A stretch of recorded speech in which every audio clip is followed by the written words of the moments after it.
Salam, saya Bernadetta Seyudani dari Teologi Malam tahun 2021. Inti tema teologis Kitab Imamat adalah pengudusan umat pilihan Allah.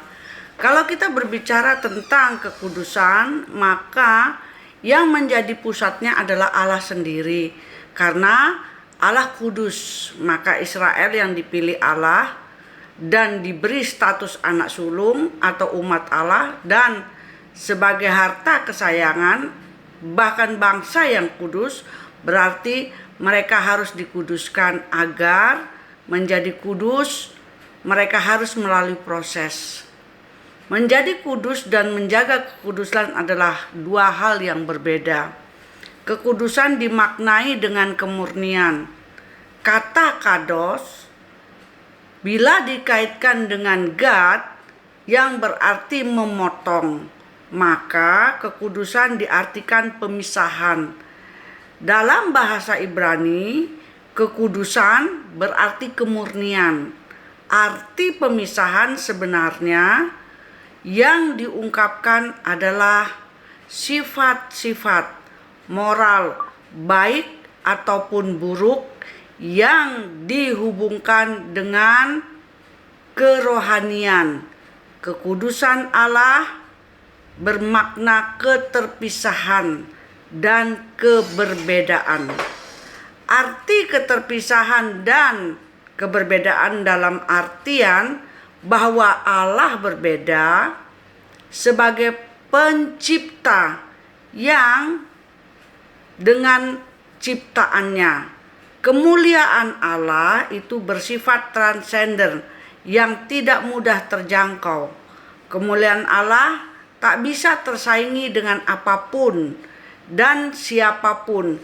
Hanya Dia yang layak disembah karena Allah naturnya kudus, sehingga semua yang dilakukannya itu pasti benar. Bicara tentang pemisahan dan kecemaran bukan saja tentang dosa. Yang kudus bisa menjadi najis. Penyebabnya karena melakukan kejahatan atau dosa. Juga kecemaran bukan karena perbuatan, tetapi karena lelehan yang keluar dari tubuh. Contoh, kalau perempuan saat haid atau saat melahirkan. Kalau laki-laki waktu mimpi basah. Idenya dipisahkan untuk Allah adalah bicara tentang barang-barang yang ada dalam kemah suci. Kaitannya untuk melakukan ritual keagamaan umat Allah yang dipisahkan wajib hidup terpisah dari kecemaran dan memberi diri bagi Allah.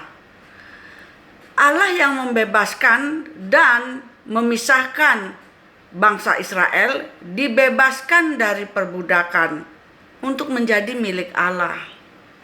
Untuk mengeluarkan bangsa Israel dari Mesir hanya butuh waktu singkat.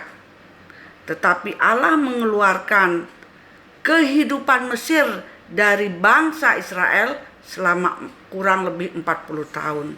Berbicara tentang gaya hidup. Hidup Israel sebagai umat tebusan harus hidup dengan kebiasaan baru yang selaras dengan Allah yang kudus. Tuntutannya ada dua hal, taat atau tidak taat. Jika taat, hidupnya berkemenangan. Jika tidak taat, maka akan ada malapetaka dan sakit penyakit. Selalu ada kaitannya dipisahkan dan dikhususkan. Orang Israel dibebaskan dan diselamatkan tidak sama konteksnya dengan kita. Kalau orang Israel kalau kita diselamatkan berarti kita dibebaskan dari dosa. Tetapi kalau untuk orang Israel dibebaskan artinya dikeluarkan dari Mesir, artinya pindah dari Mesir menuju Kanaan, mengalami perubahan status dari status merdeka, maksudnya dengan status baru, yaitu anak sulung umat Allah. Tanda pengikat hubungan Allah dengan Israel adalah Taurat. Jika tanda pengikat dilanggar, sama dengan merusak hubungan yang sudah dibangun antara Allah dan mereka. Dalam konteks perjanjian, ketaatan bukan saja menerima berkat, tetapi untuk menjaga relasi. Karena kalau relasi dijaga, otomatis berkat akan diperoleh. Bangsa Israel disebut bangsa yang kudus dan kerajaan imam. Dalam Keluaran 19 ayat 6.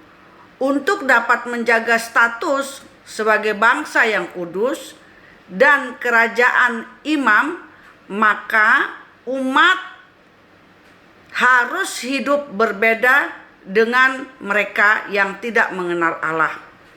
Dengan standar dan gaya hidup yang berbeda, jauh dengan bangsa-bangsa kafir di sekitarnya. Maka mereka yang tidak mengenal Allah dapat mengenal Allah.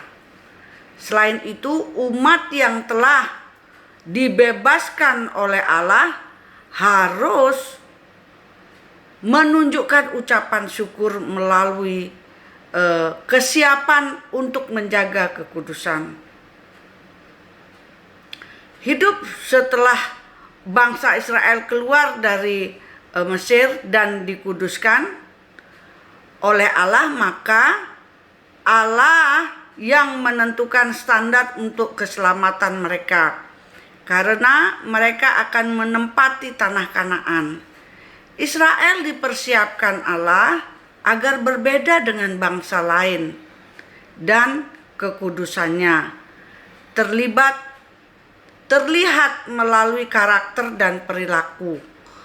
Allah yang kudus menggambarkan sifat Allah yang terpisah dari ciptaannya dan tindakannya yang benar. Umat yang kudus mendapat status karena anugerah dari buah ketaatan. Menjadikan mereka kudus hanya satu kali, tetapi pengudusan umat Allah berlaku seumur hidup. Terima kasih, Tuhan Yesus memberkati.